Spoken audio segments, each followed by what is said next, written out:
Innumerevoli famiglie attendono finalmente la conclusione di una questione che dura da decenni. Manca poco, ma nonostante gli sforzi di questi anni non si è ancora conclusa l'odissea di tante famiglie di Riva Lusenzo a Chioggia. Persone che vivono in immobili costruiti secondo le autorizzazioni previste e regolarmente registrati nel catasto e nel piano regolatore generale, ma in aree di cui mai era stato formalizzato il passaggio di proprietà dallo Stato. Per questo, a partire dal 2014, molti avevano iniziato a ricevere cartelle esattoriali per gli affitti arretrati pretesi dall'Agenzia del Demanio. I problemi rimasti sul tavolo oggi sono due. Il primo riguarda le modalità con cui si stanno stimando i prezzi dei sedimi, 300 euro al metro quadro per ogni piano di cui si compongono le abitazioni, una cifra difficilmente sostenibile dalle famiglie.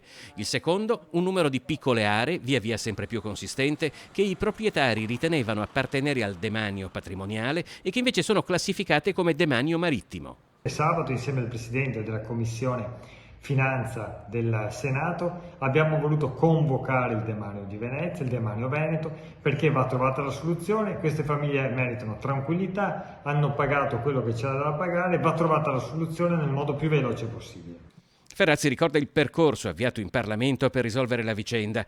La maggior parte del tragitto è stato compiuto, conclude. Non possiamo fermarci proprio ora che mancano pochi metri. In Senato abbiamo fatto un gran lavoro, all'unanimità abbiamo votato un provvedimento che dà soluzione.